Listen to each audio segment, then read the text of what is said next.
Empower Radio presents Out of the Fog. Join intuitive guide and spiritual teacher Karen Hager for lively, positive conversation with lightworkers, healers, and dynamic wisdom keepers. Get ready for inspiration and connection. This is Out of the Fog on Empower Radio. Here's your host, Karen Hager. I'm Karen Hager. Each week at this time, we gather for spiritual conversation with enlightening guests, and I'm glad you're here. The ancient discipline of Vedic astrology provides a logical narrative that can reveal the bigger picture and help followers make sense of their path in life. Dr. Katy Jane is here today to shed some light on how we can move forward, make better choices, and have a clearer connection with our life path through Vedic astrology. Are you ready to meet her? Named one of the top 75 yogis who are shifting the planet by Origin magazine, Dr. Katy Jane is a Sanskrit and Vedic scholar and skilled Vedic astrologer who traveled India interviewing saints and yogis for her doctoral research. She gives trainings in Sanskrit, the Vedas, and classical yoga to help yoga practitioners access the wisdom teachings at the core of their practice. Katy also coaches seekers at crucial transitions to develop successful life strategies with the guiding light of Jyotishi. She divides her time between the United States and India, where she leads spiritual retreats to the holy Himalayas. And you can find out more about Katy and her work at drkatyjane.com. Katy, welcome to Out of the Fog.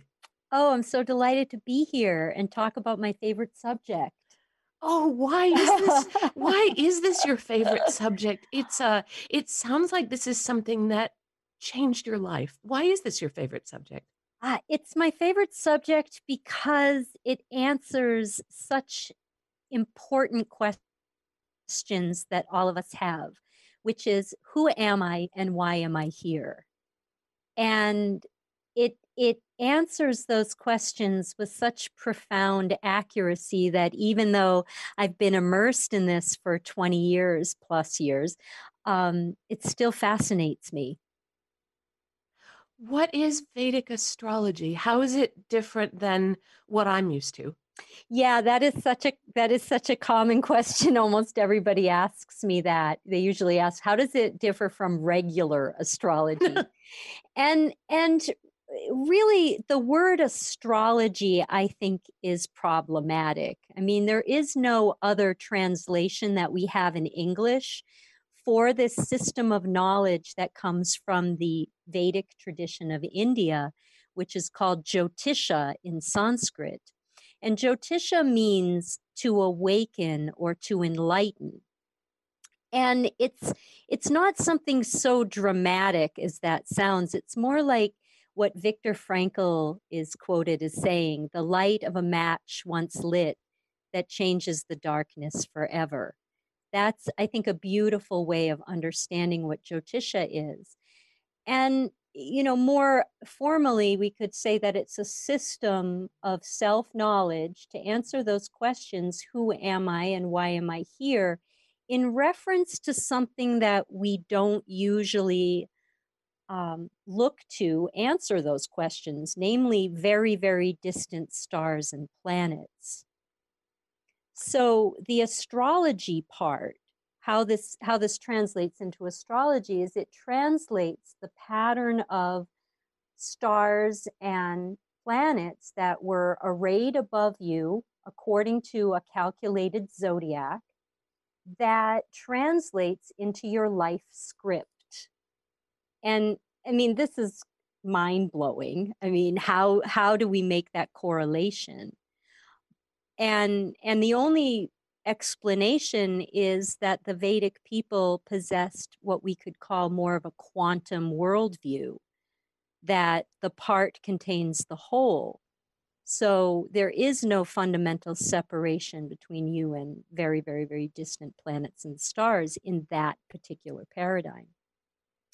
So that's a little bit about what is Jyotisha. It's a way of seeing yourself in reference to something much bigger that's very healing. And when you see that, it shifts your perspective. And this is also the quantum part of it. It changes the way that you observe. And the observer in the process of observing shifts that which is observed. And that, and especially if what you're observing is your highest self, what you experience is the result of that. So that's Jyotisha in a kind of nutshell. It's like putting a drop of the ocean in a thimble. But how it differs from what you would call Western astrology or tropical astrology, that's a really, really big subject. And usually people regret the moment they ask that question because it gets into astronomy and it's really complicated. But essentially, it boils down to two different ways of seeing somebody. The Western tropical system looks at the individual from the perspective of the sun. It's called sun sign astrology, like you're a Libra, a Scorpio, or whatever. And the Vedic tradition looks at you in reference to something beyond our sun, to 27 fixed star constellations that translate into 27 personality archetypes. It goes a little bit deeper than what the sun indicates, which is the individual self. The stars teach us about how you're connected to the whole, the path that you've walked all your lifetimes, that's all recorded in your natal chart, where you're going from this life, the timing of the happenings or the karma in your life is also revealed through this lens. So that's it in a little nutshell, without getting too complicated, hopefully. No, it's fascinating. And here's a question that always comes up when I'm looking at systems, at like ways that we categorize things. Because of course, as humans, we take our connection with the farthest reaches of space and our unknowable divine nature, and then we try to bring it down to the smallest, tightest, strangest, smallest thing, like, should I eat that banana or not? Right? And that's just human nature, right? We try to make everything super tiny. So here's something that comes up whenever I hear about systems like this. If you and I were born at exactly the same moment, in exactly the same location, on exactly the same day, at exactly the same time, in exactly the same year, we wouldn't have identical lives, though, would we? So what's the spark of unknown in this? Yes, do you know what I mean? Yes, that is just such an interesting question. And people tend to ask this question also. It's a really common question. If you're born in the same hospital at the same time, the same place, at the same time, how come you don't have the same life according to this system? And there's many ways to answer it. And the way that I like to explain it is, I have a confession. One of my indulgences is when I get my hair done, I like to read People magazine. I'm sorry, but I do. And in the beginning of the magazine, they always have this section called Who Wore It Best? It's the same dress, but it's worn by two different people, but they're equally as glamorous. It's like Kate Hudson and, Kate Middleton or something. They're both beautiful, glamorous, but one gets 80% and one gets 20%. Why? What's that factor? And it's the same thing in the chart. There is something that nature shows us. And that is that, yes, there is unity. Yes, we can categorize nature, like that scene in Harold and Maude, if you ever saw it, when Maude says to Harold, and they're in this field of daisies, and she said, I feel so bad that people are this, and she shows the individual, but let themselves be treated like that, like the whole sea of daisies, and then she says, but there's all kinds of micro differences. And all of us possess micro differences. And actually, we can calculate that in Vedic astrology. down to the microsecond that distinguishes you from that person that's born in the hospital at the same time. You weren't born at exactly the same moment. There was a microsecond difference. And that indicates the variety. There's a beautiful expression in Vedic philosophy that describes that. And it's truth is one. The sages call it by many different names. Mm. Unity and diversity is the principle that guides this knowledge. So, and that's intangible. So how do we account for that, you asked, as intuitives? And that is where the intuitive part comes in. Within a birth, there aren't just a few possibilities. There's a huge range of possibilities. And it really depends on our own soul imprint, what will gravitate to within that range, what will activate within that range of possibilities. And does that bring the idea of our choice into this? Yes. Okay.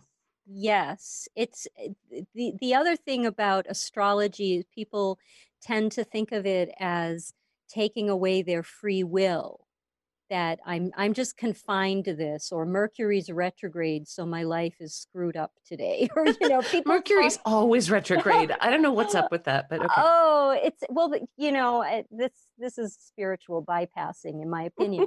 Because really what this system requires of us, and actually what our life requires of us, is conscious co-participation with our life's plan. And this is what I love about Vedic astrology, is it helps you to see, it actually helps to validate what you already know, because you experience your life's patterns repeating over and over again. It's just that you look at them in a particular way. That's where your free will lies. You have a range of possibilities, but your free will lies in how you will perceive those possibilities. And that's where that quantum observer effect comes in. That just simply by looking at your life in a different way, in the process of observing, you shift the outcome. And you said that the thing about Jyotish is that it lets us see the places where our self-perception is off or is skewed. Yes. Can you speak into that? Because what it sounds like you're talking about is a tool that, instead of narrowing things down, opens everything up. Yes. It's so interesting. Like, for example, every one of the stars, there are 27 star signs, lunar signs in the Vedic tradition that correspond with 27 personalities. And each one has a core power. And that translates to a power that you possess that will never, ever, ever fail you. It can never fail you. Mm. You just have to see. You just have to observe that it never fails you. But what I found, and this is so interesting, is that tends to be the one thing that people almost always doubt in themselves. Like, for example, my sister, she's probably listening. She has this star constellation that means again the light, Punarvasu in Sanskrit. That's her rising star. And it gives her this power to always regain that which is lost. And yet her biggest fear is that she's always going to lose and it's never going to come back again. She makes herself crazy with this. But yet, if she observes, this power never, ever, ever fails her. She's always whole. She's like Jerry Seinfeld in that episode, Even Steven. He's always whole. So she's always whole, but she doesn't see it. It is the same with so many of my clients. But when they see it and they become aware of it and they say, oh yeah, you know what? I am always whole. It looks like I've lost, but it comes back. You're listening to Out of the Fog, and I'm talking with Dr. Katy Jane. She's not only a skilled Vedic astrologer, she's also the author of the very good book, Awakening with Sanskrit, Introduction to the Sacred Language of Yoga. You can find out more about Katy and her work at drkatyjane.com. That's drkatyjane.com, drkatyjane.com. There's also a free Vedic astrology masterclass available for you on that site, so go ahead and check that out. So, Katy, you were talking about that idea that all of us have a superpower, and yet it's the thing that we doubt. You share the story of having a Vedic astrologer tell you once that you would never be happy in any career that you chose. And it makes me think, as someone who reads and as someone who reads for other people and as someone who interprets and someone who studies, what responsibility do readers have, but also what responsibility then do we have as the ones who are receiving the reading? Yeah, that's such a big example. Yes, I had my very first Vedic astrology reading. The astrologer told me many wonderful things, but he told me this one thing that I would always struggle with. But it taught me something. It taught me that these readings, and maybe you encounter this in your work, but these readings open us to a very deep part of our psychology. They're not an ordinary conversation. They're a part of us that is pre-conscious, listens very deeply because you're being reflected in a way that you're usually not. So you become very open in those situations. And I feel like it works a bit like auto-suggestion. So what the astrologer did was he pointed out something that is true about me. And I knew it was true, but he presented it in a way that made me feel hopeless and made me participate with that karma in a way that was unproductive. But it also taught me that, well, what if I turned that around, that same karma, and interpreted it completely differently? Looked at it like, well, I'll always shift what I do and it will make my work like an adventure. It's the same thing. It's just looked at differently, which produces a completely different result. So what is the responsibility of the intuitive, the healer in that particular case? I think it's pretty big. I think that we have to be very conscious of how we interpret people's lives like that, because they will take it in. And we have a habit in our mind of clinging on to the negative anyway. That's why we come to people like you and me, because we want a different way of seeing. So I think that this knowledge, this tradition of seeing, Jyotisha, is both powerful medicine and it can also be poison. And I think that sometimes if you look up your star constellation using Google, oh my God, what's written out there is just so horrific. And people think, oh my God, is this me? And it may be their shadow side, but that's not productive. Right. So that I think about these kinds of things with the idea that there's always more.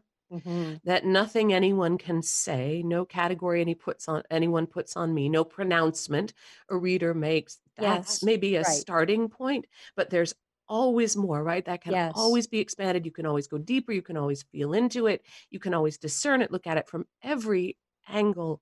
In this time that we're in, Katy, where things are so polarized, 2020 was so difficult. 2021's shaping up to be a big ball of fun too, from where I sit. How can we use that understanding, that openness, that broader perspective to get through these times that we're in right now? How can listeners use what they're learning here to help them get through? Yeah, I mean, getting through is so personal, isn't it? We have to rely our own tools of resilience, I think, especially during the first part of 2021. I know it's going to get better after April, personally, I think so. But we have to rely on resilience and know that everything is good for something. And maybe I sound very Pollyanna-ish about that, but that's what's helping me get through. Everything is good for something. Even solitary confinement can be good for something. I mean, there's some way that we can grow and use this time productively. I was in India. I live in India most of the time, and I was in India when the pandemic began, and we were under a very, very strict lockdown. I mean, 3 months of not being able to leave the house. And it really freaked me out because I wasn't in my home. I was in my mother-in-law's home. And anyway, that's a whole other story. But it was really a challenge, and I was really freaking out, and I was losing it. And then I heard a talk on social media by a teacher in India who I really respect. His name is Dada Shri. And he came on and he said, "You will never get a time like this again. You will never get a chance like this. Don't miss it." And I thought, oh, what? I don't ever want a chance like this again. That was my first response. But then I thought, okay, what is this for? And then I started getting really serious about making sure I meditated every day and did my yoga and really took care of my mental health and used the time to get, centered and clear, because there never will be a time like this again. So that's what I feel about it. I didn't think of it like that. I thought of it like, oh no, yeah, here comes this thing, and how will I get through? What you just said kind of shifted my perspective on this. We will never get a chance like this again. We live forward right through the present moment. And so maybe how we position ourselves, how we use our superpowers, yes, kind of changes the nature of our path. You said something about spiritual bypass before, and I wonder if you can speak into that, because when we are in solitary confinement, or when we're feeling attacked, or when we're confused, or we're scared, I feel like, just what I know from my work, the spiritual bypassing just comes out like crazy. So what do you mean when you say that? Yeah, well, what I mean it in the context of astrology and how astrology is often used as spiritual bypassing. Like, all my problems are because of Saturn, or I'm going through Saturn return, or Mercury retrograde, or whatever. And there may be some way that we can make that correlation, but it shifts the responsibility. It's like everything's happening to me because of this planet, rather than, okay, I've got this influence in my life and it's showing up in this way that's a problem for me. How can I co-participate with this in a way that it ceases to be a problem, meaning making me a victim? So that's how I understand spiritual bypassing as a problem in astrology. And to me, it's all over astrology. Yeah. It's everywhere. And it's also why some skeptical people have a problem with astrology, and understandably so. It's used in this way that's, like I said, counterproductive.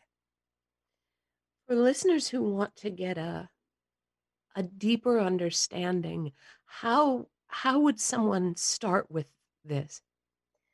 Well, I have, like you mentioned, I have an immersion, a free immersion on the basics of Vedic astrology that you can access on my website.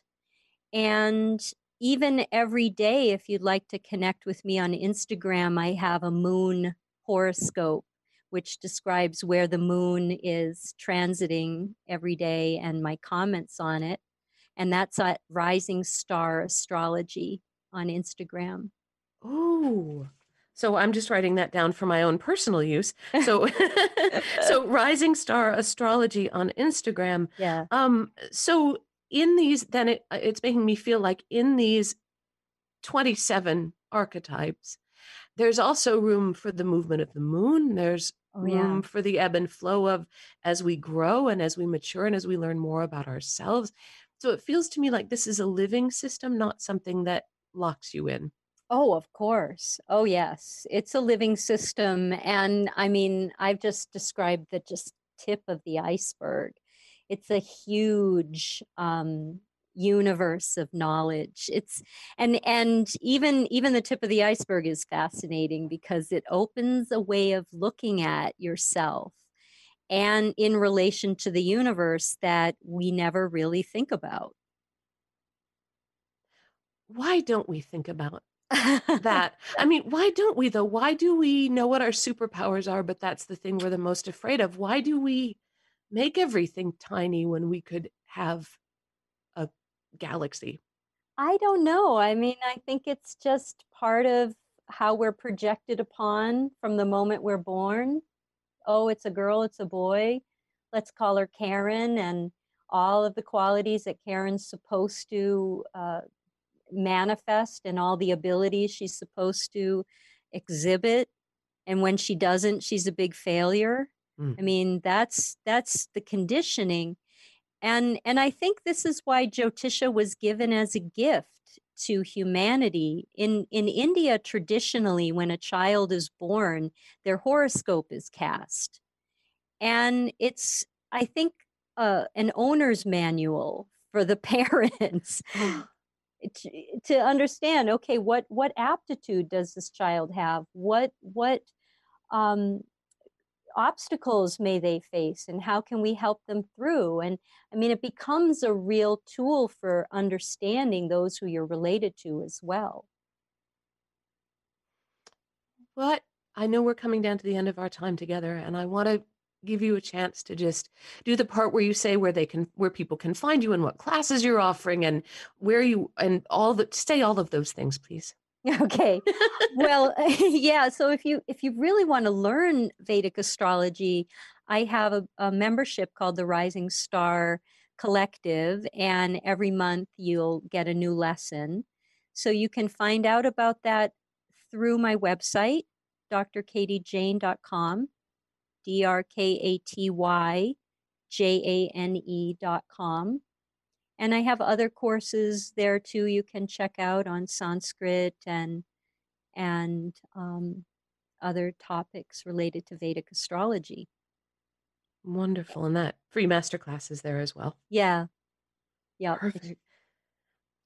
Katy, thank you for being on the program. It's great fun to talk to you. It really was. It was awesome. I'm so happy. Thank you so much.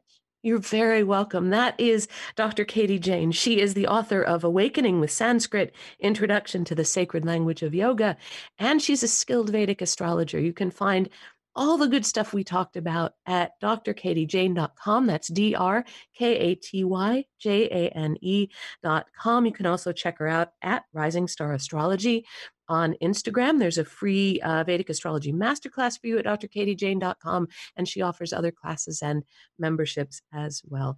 And of course, you're always welcome over at karenhager.com. It's a great place to find out what's coming up on this radio show. Check out the new classes I'm offering, and you can even book a private session with me if you are so inclined.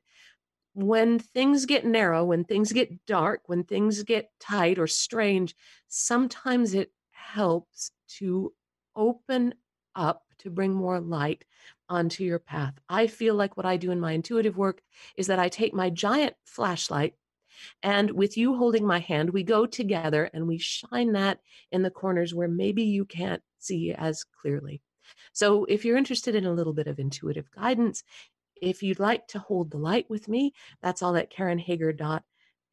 Don't forget to subscribe to Out of the Fog wherever you get your podcasts. And please do follow me on Facebook and Instagram. One of my New Year's resolutions is not to be so lousy at social media. So help me with that if you can. I'm Fog City Psychic on Facebook and Instagram. And I've also started to post these podcasts on YouTube as well. So if you search for Karen Hager on YouTube, my smiling face, me with makeup on, should pop right up. And I'm not wearing makeup now, Katy, because I'm on the radio. Neither and am I. It just seems like it'd be too much, right? I am wearing socks, but no shoes. I tried. I tried. We're dressed, okay? After a fashion, yes. If someone broke in, I wouldn't be embarrassed. But right. If a photographer from Vogue broke in, I think that would be a very different. I know. Well. A very different story altogether. Yeah. Oh, thank you for listening today. Together we are spreading a little more light in the world, and a little more light is always a good thing. Until next time, I'm wishing you peace.